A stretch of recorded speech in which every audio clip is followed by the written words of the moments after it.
Hi, I'm Brian Miller. Today we're here to talk about how to fill nail holes and minor imperfections on your woodworking projects.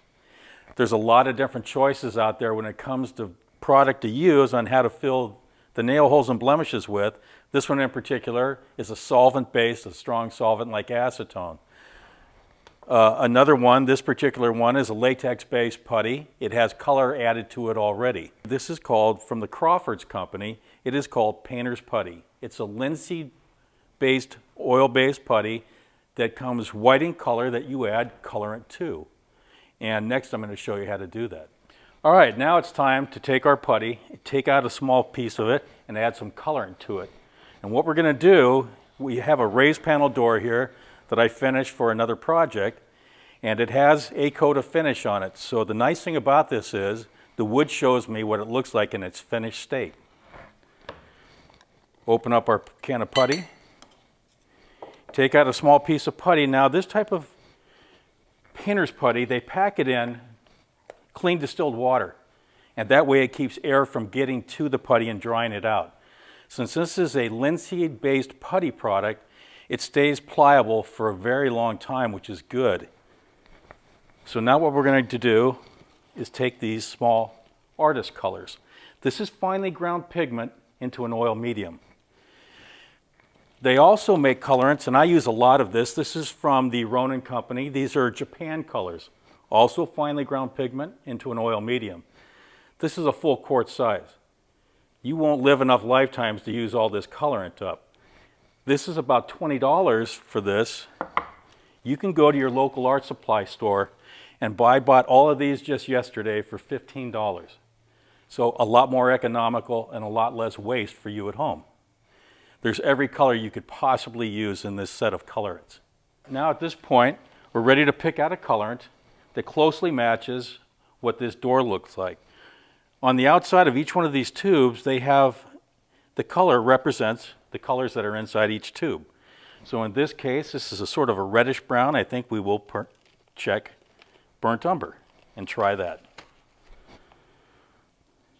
Open up the top, squeeze a small amount of the colorant onto the putty. You can always add more.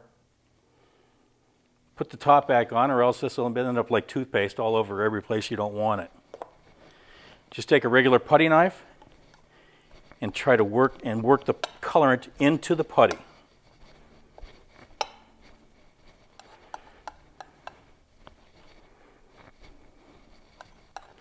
So we're going to need more color than that, so we'll just take a little bit more.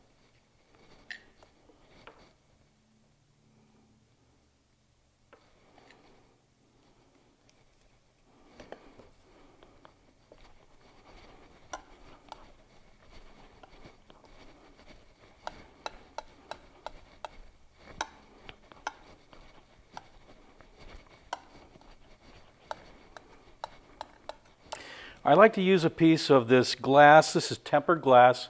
That way, in case I drop it, which I have a habit of doing, dropping things, it won't break nearly as easily. It makes a perfect surface to mix on. You can clean it afterwards and have it for several different uses. Okay. Now let's pick up our putty, and we'll actually, with our fingers, just knead it and push the color into it.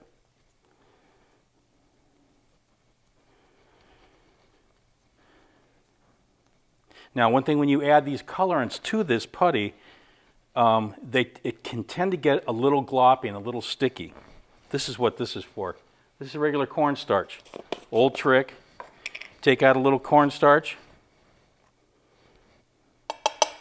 add it to your putty, and it'll help dry up some of that excess colorant in it.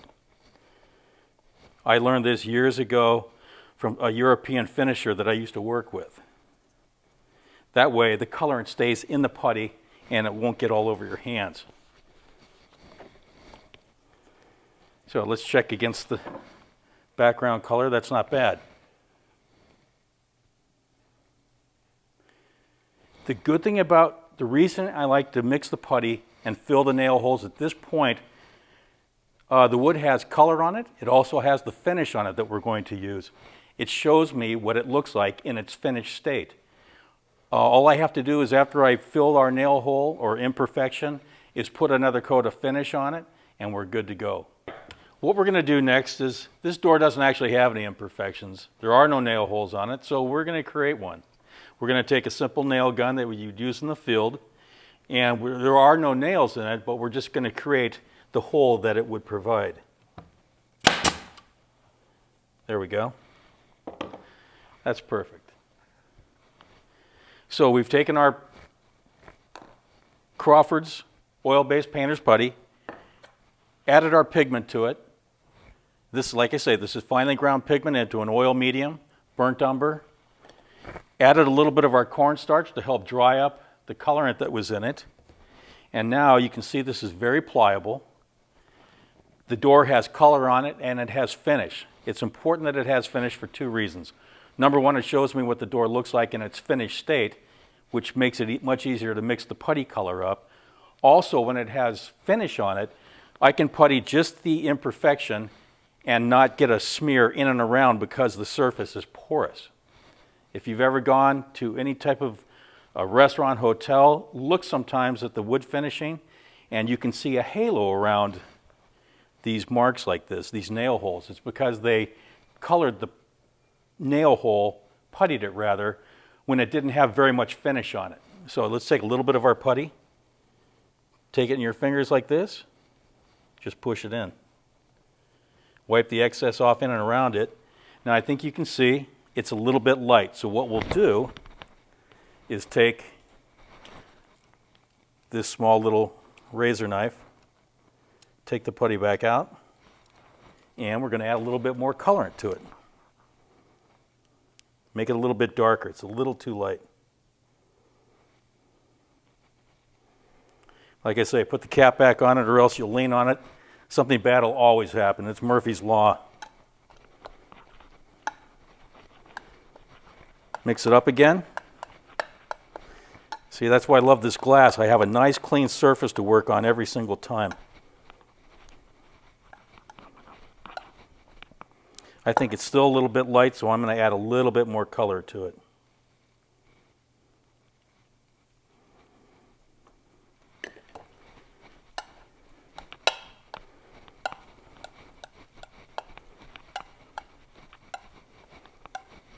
It's almost like cooking, except it doesn't taste that good. I got an escapee over here.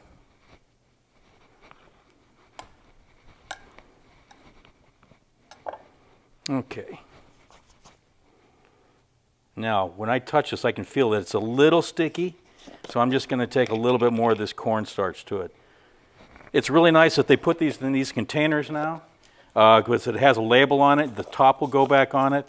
They used to come in a small little box, and they would always want to fall over and leak. So what I started doing is that I put them in a Ziploc bag. Got pulled over by the police one time, and he goes, "What's in this bag here?" I said, "Well, officer, it's cornstarch." He goes, "Of course it is." And he tasted it. He goes, "Well, it is." He goes, "Don't put it. Put it in something else and label it." So I'm thankful that they put these like this now. So here we go. It's a little bit darker. Same thing, just pushing it with our thumb. And voila, that's pretty close. Good thing about this is, this putty, if you keep it out of the absence of oxygen, wrap it up in some aluminum foil, it'll stay pliable like this for weeks on end. When I'm doing a typical kitchen and I'm doing the finishing on it, I'll mix up probably half a dozen different colors, because as you have variances in any wood project, styles, rails, and what have you, you're going to vary in color. So I'll probably create about 6, 7 different putty colors for any given kitchen. Now at this point, after looking at the putty color, I've decided it's a little too light and it needs a touch of red just to warm it up and make it a little bit closer to our door sample. So I'm going to take a color here called burnt sienna. Burnt sienna has a touch of red, as you can see by the label on the outside of it. We'll add just a small amount. I don't think it'll take very much. You always want to go less than more. You can always add more red to it, but I don't want to go past our color. So let's just fold that burnt sienna into our putty. And I think you can see that it's already getting a little bit of a warmer tone to it, which is what I want. There again, we've added a little more color to help dry it up Let's put it into a little bit of that cornstarch.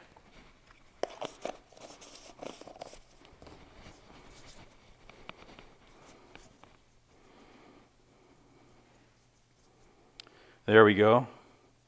Colors all thoroughly mixed. Wipe my hands clean. Take our little razor knife here. Take out the putty color that we did before, and let's add our new color to it. Just push it in with our thumb. Clean it off around the excess around, in and around the nail hole to where we're filling just the imperfection. Okay, now let's check it and see what we think.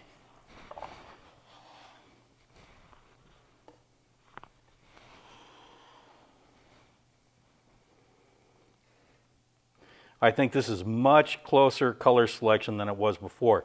That's, again, I hate to reiterate, but that's why it's important to have finish on the door. It shows me what the door looks like in its finished state. It also makes it very easy to fill just the imperfection and not get a smear of color in and around it. Then the next step after this would be to put another coat of our clear finish on it, and then it's going to look very, very close to the overall piece.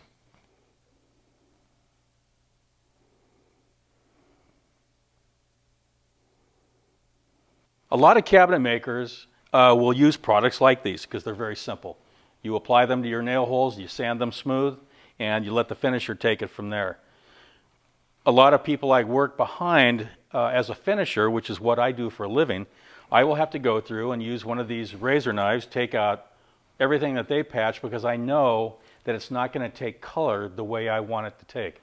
I do not want to see the nail holes virtually at all. So that's why I much prefer to mix my own colors, in this case, this Crawford's oil-based painter's putty, with the colorants that I showed you earlier, and that way I know exactly what color I'm going to get. So when I have both color and then some clear finish on the wood, it shows me what it looks like in its finished state, and that's why I'm going to color the putty and do it with this method.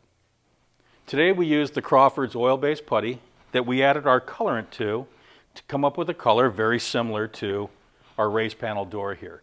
Now this is a very small nail hole, and nail holes and imperfections you can easily do with product like this.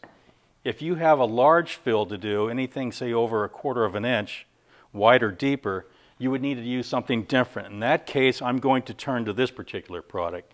This is from the Abatron company, A-B-A-T-R-O-N. This is called Woody Pox. This product, the Woody Pox, is what I used on Charles and Henry Green's 1907, the Blacker House in Pasadena, California. Had serious dry rot on the carriage house on a lot of the timber work. And in restoration work, if 50% of the timber is still there and usable, you're bound by law to use this product or something like it to do your repair work.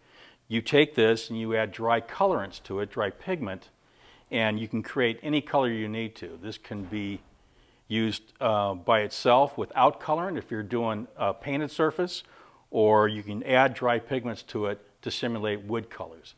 It can also be, during the curing process, you can use different types of tools to create the same texture as the surface you're trying to match to. Dental tools, drills, wire brushes, whatever the case may be. Really a valuable tool. But we'll go into this in detail next time. So that's about it for today. Thanks for joining us.